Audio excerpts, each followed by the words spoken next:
L'agriculture est la base du développement d'un pays. Les études ont démontré que la voie de sortir de la crise, c'est le secteur agricole et rural. Il dispose plusieurs opportunités. Ce secteur a le pouvoir de réduire la pauvreté, de régler la question de sécurité alimentaire et de créer des emplois. L'agriculture, elle est très importante. En fait, si on voit bien, c'est le premier métier de l'homme, puisque Jésus, si on repart un peu en arrière, Jésus a été l'artisan. Donc du coup, nous devions comprendre que l'agriculture, elle est très importante pour la vie des hommes. Prenons l'exemple des États-Unis. Si aujourd'hui ces pays-là sont développés, c'est parce que c'est fondé, ces pays-là ont été créés grâce à la culture, par exemple, du coton. Donc l'agriculture, tout Congolais devait apprendre, parce que c'est le premier métier, qu'il soit docteur, qu'il soit ingénieur dans la maintenance, tout dans le pétrole. Je pense que la première réaction qu'un Congolais doit avoir, c'est cultiver les légumes, planter les arbres fruitiers. Le changement climatique impacte gravement tous les aspects de la sécurité alimentaire et de la nutrition par une réduction des quantités et qualités des produits alimentaires, une augmentation des prix des aliments, une instabilité d'approvisionnement et des ventes anticipées pour faire face au choc des actifs. Les produits alimentaires, ça dépend des périodes. Nos cultures là ont des périodes. Par exemple, en saison des pluies, par des pluies intenses, nous avons un problème, nous avons une grande difficulté parce qu'on ne peut pas bien produire par rapport aux pluies. Maintenant, les produits deviennent chers parce qu'il y a rareté des légumes. Je produis, il y a des pluies, donc il y a des mares d'eau, le terrain est enclavé. Donc c'est une difficulté aussi énorme qui peut être la base de la hausse des prix. Et puis nous avons un problème des intrants. Quand tu achètes des engrais, avant on achetait 1 kg de NPK à 700 francs. Aujourd'hui le NPK est vendu à 1000 francs. C'est aussi un problème. Le montre trop cher, parce que ça quand on gramme comme cher et sauce mais comme cher, bah jardinier qui vient moyen pas que na lenda ve.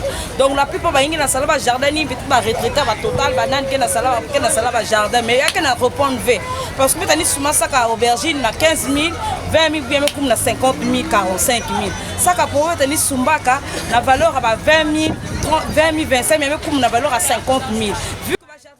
Les produits agricoles coûtent tellement cher actuellement. On n'arrive plus. La plupart des gens qui font l'agriculture, ce sont des retraités de Total, mais ça ne répond toujours pas. À l'époque, les sacs d'aubergines coûtaient 15 000 francs. Aujourd'hui, il est vendu à 50 000 francs, voire 45 000. Le sac des concombres qu'on achetait à 20 000 francs coûte désormais 50 000 francs. Les aliments importés nous rendent malades. Actuellement, les gens souffrent de l'hypertension et de diabète. Voilà pourquoi nous refusons les aliments importés. Nous voulons tout produire ici au Congo. Les jardiniers n'arrivent plus et les gens n'ont pas de moyens. Nous vendons 3 aubergines à 1000 francs et les commerçants du quartier vont revendre cela à combien? Si le gouvernement peut soutenir les jardiniers, ça sera une bonne chose. Par resoir moto pompe qui me bat ou baka na lenda ba ave donc ba bi osme comme chef parce que jardin me bika pour ça dia ba jardin la marchandise ya weki na tala betawa depuis souvent na sumbave parce que bim que trop cher 3 aubergines à 1000 francs mo ngi konte ki ça façon na quartier na 500 ya que simve mo ngi na moi 2500 ou 3000 azam est-ce que no sum aubergine à 500 ngi que sum bi ça façon ya que na répondre donc beta ba enzan ngi na tala beta parce que na tete so na tala za ba client qu'elle fait. Madame Clarisse, vendeuse des légumes au grand marché de Pointe-Noire, donne également son avis. Bête na Congo, bête qui a le plan de l'agriculture, soit pas de salade comme ça Cameroun, Tchad, Sénégal, pas ça aussi agriculture. Bête na bena bête la kwenda kujia babloso ya imbi, bamadi ya imbi, mais bête na bena na musu ya kusala agriculture si na pays à bête. Mais base culture qui na beto liki. Sam na ikbet ke ve na ba pima ya komotive beto kobeto kosala baso bapeya kaka esalaka bakena bazangere. Nous avons le plein droit de faire l'agriculture au Congo comme font les autres au Cameroun, au Tchad, au Sénégal et au Mali. Nous mangeons des aliments avariés car nous avons des inquiétudes au niveau du matériel agricole pour nous motiver à travailler. Sous d'autres cieux, ils ont des engins. Si on avait des machines, on pouvait les louer pour travailler et payer à la fin. Nous sommes fatigués de travailler manuellement. Avec le poids de l'âge, nous n'en pouvons plus. Faites un effort pour nous trouver du matériel adéquat, comme vous l'avez fait en Kayi et Ludima. Mais pourquoi pas à Pointe-Noire? On pourra cultiver au Mayombe, la forêt est vaste. Nous faisons tout nous-mêmes. Est-ce que l'on peut cultiver 1 hectare seul? Nos autorités doivent penser à nous comme le font les autres. On peut planter du riz, les tubercules, les safous, les pommes de terre. Pourquoi nous n'exportons pas nos produits agricoles? Que nos autorités fassent un effort de nous soutenir pour qu'il y ait évolution dans ce domaine.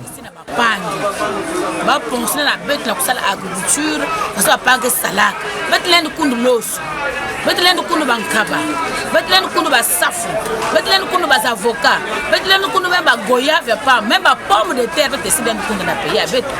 Mais pourquoi kana payer pa ba bimbe katana ba payer ba que kana ba payer beto. Vraiment que autorité beto bas autorité beto faut bien ça un effort na pour faire évoluer aussi beto ba congolais beto vendre ndere ba pang. Faut évoluer aussi voir na kati ya payer beto ça na agriculture. Betlendo kuno ba mbala sucré. La patate douce, betlendo kundiao. La pera ba kundiao. Exemple bataro. Betlendo kundiao. Exemple zinia, betlendo kunde peya kana peya bet mosiawa. Et surtout l'osso, Betlendo dia ba l'osso im. Vraiment que les autorités avec l'État congolais, ben calme to mambiai. Ben pèse to courage, ben fortifier beto. L'importation des produits alimentaires résulte souvent l'insécurité alimentaire et la pauvreté. Tout ce qu'on importe là pose un problème parfois. Vous voyez, si je décale, si je vais vers l'élevage, vous voyez les congelés que nous consommons là. Aujourd'hui, c'est des morts et des morts qu'on compte là, parce qu'on ne sait pas certainement, c'est lié à ces choses-là. Même certains fruits, certains légumes qui peuvent provenir des autres pays. On ne sait pas comment on les traite. Donc du coup, nous devions penser à ça parce que c'est la base de l'alimentation des gens. On ne peut pas aujourd'hui, on va le dire, quelqu'un qui est dans le pétrole ne va jamais consommer le pétrole. Donc c'est carrément un passage obligé que quelqu'un qui revient du boulot doit consommer pratiquement tout ce qui est de l'agriculture. Ce que nous portons, le coton, tout émane de l'agriculture. Donc nous devions prendre conscience de cette activité-là. Tout Congolais doit apprendre à cultiver, à planter, à élever. Certaines femmes se plaignent de la toxicité des produits agricoles. Nous nous contentons de le peu que nous avons comme argent. On nous a dit de manger bio, mais malgré ça, quand on mange bio, c'est du n'importe quoi. On va au marché, on achète le légume bien les bons, on vient, on le fait laver, on le nettoie comme on le dit. Mais malgré on fait tout, on a toujours la diarrhée. Nous voulons savoir pourquoi ça nous donne la diarrhée. Oui, nos légumes sont traités quand ils sont attaqués ou bien on les traite pour la prévention.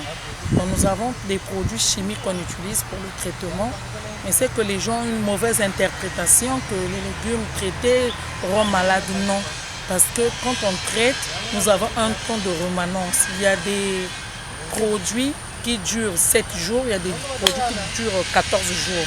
Quand tu respectes le délai, ces légumes-là ne sont plus toxiques. Mais quand tu ne respectes pas le délai, c'est des maladies, des diarrhées. Par exemple, ici, là, la culture de la laitue, j'ai traité, vous voyez qu'il y a une couleur bleue sur les feuilles, c'est un traitement, c'est un fongicide. On a traité depuis le samedi. Donc en temps normal, ces légumes-là ne peuvent pas être consommés parce que ces produits-là sont très toxiques. Ça, c'est le coseb, le mancozeb qu'on a mis sur les feuilles pour éviter des maladies, pour éviter des taches. Parfois, il y a des diarrhées, parfois, il y a des Parfois, ceux qui viennent voler nos légumes ne savent pas que ces légumes ont été traités. Et les personnes qui les achètent font la diarrhée parce qu'ils n'ont pas respecté le processus du traitement. Actuellement, pour bien vendre les légumes, il faut mettre les engrais.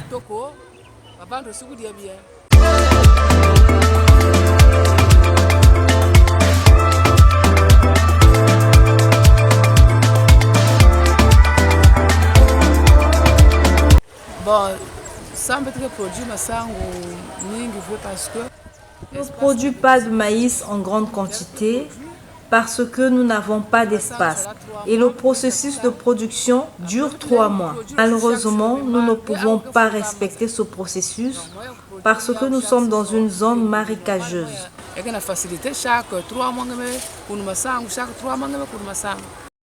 Une école, un champ, un projet de loi du 19 octobre 2021.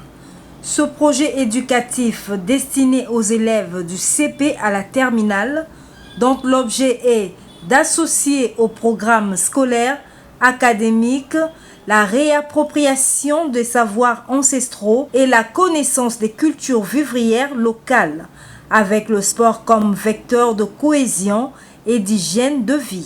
Le projet Une école, un champ, c'est resté comme une devise. En fait, en temps normal, un Congolais doit avoir une activité agricole à côté. Moi, je suis passé par le lycée agricole, mais effectivement, nous, on avait des champs de maïs, champs d'arachide. Donc, ça faisait partie de nos activités, des travaux pratiques qu'on faisait. Donc ça, c'est encourageant, mais c'est resté comme une devise. Et j'interpelle un peu la conscience des autorités politiques. S'ils peuvent repenser à ça, je pense que ça sera un bon débat. Je suis Madame Nzaka Nemavongolga, directrice du CG Dr Mopati. Vous êtes venue pour le projet Une école, un champ. C'est une bonne idée, j'apprécie cette initiative. Mais je peux dire que dans toutes les écoles, si vous avez remarqué, il n'y a pas peut-être encore des champs. Ça va venir peut-être. Parce que cette histoire des champs, nous, on a fréquenté, à notre époque, il y en avait. Il y en avait, et lorsqu'on avait des champs dans des écoles, vraiment, il y avait l'engouement de tous les élèves pour aller travailler dans ces champs-là. Et alors, maintenant, pourquoi ça ne se réalise pas? Il y a encore beaucoup de choses à faire. Hein. C'est encore peut-être une autre culture. Parce que l'époque passée, maintenant, là, ce n'est plus pareil. Vous allez regarder, par exemple, dans d'autres écoles, il y a le vol. Hein? Il y a le vol, on peut planter soit des patates douces. Moi, quand je suis venue ici, là, j'ai parlé au surveillant général que non, et c'est pas possible de planter la patate douce parce que j'ai mon potager à la maison de patates douces. Et lui, il me dit que non, madame la diététicienne, ici, ça ne peut pas marcher parce que sinon, on va voler. Effectivement, il avait raison. Si on plante le sakai ici, on va voler. Si on plante les patates aussi, on va voler. Vous voyez même les fleurs. Nous avons la verdure ici, les fleurs ici, le jardin ici. Ils viennent voler, ils viennent enlever, détruire. Alors, bon. Si on a toujours dit que non, il faut toujours attendre, peut-être qu'il y aura une bonne réaction de la part peut-être du gouvernement, de ceux qui sont à la tête de notre pays. Nous, on attend que cela se réalise. On attend vraiment impatiemment qu'il y ait des champs dans chaque école. Et ça sera une bonne culture pour les enfants. Hein, au lieu qu'ils aillent à la maison d'abord jouer au ballon, faire n'importe quoi, mais ils vont s'occuper sur les champs. Le directeur départemental de l'évaluation des réformes de l'État au Kwilu a répondu aux différentes questions concernant le domaine de l'agriculture au Congo. Nous sommes un sous-département géré par le ministre en charge des réformes de l'État, géré par Luc Joseph Montou. Et je suis directeur départemental au Kwilu. Et donc nous évaluons les réformes dans les collectivités locales.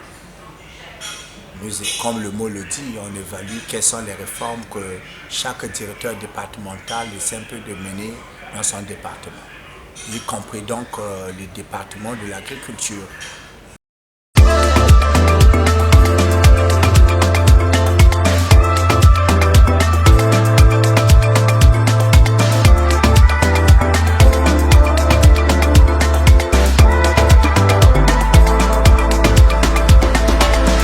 Bon, ça peut s'expliquer, hein. Ça peut s'expliquer. La dépendance alimentaire est aussi due à la population qui s'augmente tous les jours, toutes les années. Et je pense qu'aucun pays n'est dépendant de lui-même. Aujourd'hui, si le Congo est dépendant de certains d'autres pays, certainement ces pays-là aussi dépendent du Congo dans certaines mesures. Mais dans l'agriculture, je pense que vu le projet de société du président Denis Sassou Nguesso, aujourd'hui, nous arrivons à produire ce que le Congolais peut consommer.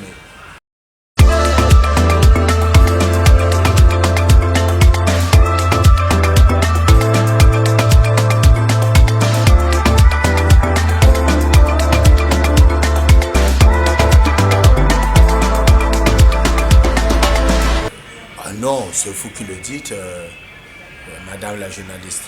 Il y a bien des investisseurs. Il y a des jeunes Congolais qui investissent dans l'agriculture. Il y a même le ministre de l'Agriculture. Je n'ai pas reçu le monopole de parler en son nom, mais nous voyons ce qu'il est en train de faire au nord du pays, et dans la Bouenza, où il y a des sacs de maïs produits par les agriculteurs congolais. Donc, par des ONG sponsorisées par le ministère. Donc, il y a bien des sponsors, des investisseurs qui investissent dans l'agriculture au Congo.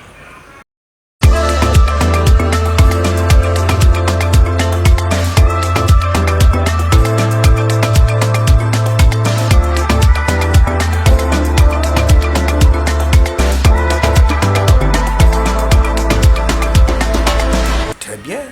Le président de la République, son Excellence Denis Sassou Nguesso, l'avait dit lors de sa campagne. J'ai vu certains internautes interpréter mal les propos du président, où il a demandé que tout le monde se reparte vers l'agriculture. Il y a des arbres, il y a des gens dans les Mayons, si vous partez, il y a des gens qui ont des vergers, j'allais dire. Donc effectivement, l'agriculture est en train de prendre une voie exponentielle dans notre pays.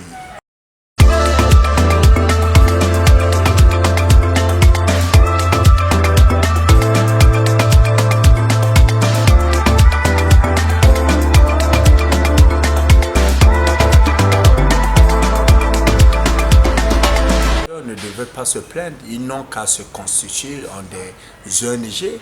Nous voyons comment le ministre de l'Agriculture investit, contribue dans le développement des ONG. Et ce n'est pas à un individu qu'on va donner des tracteurs, qui créent des associations, qui se présentent au ministère de l'Agriculture.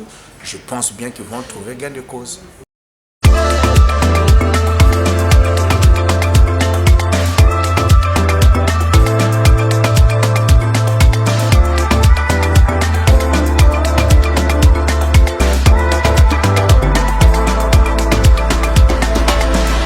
On peut déjà justifier la hausse du prix des engrais chimiques, du fait de la hausse du prix du carburant.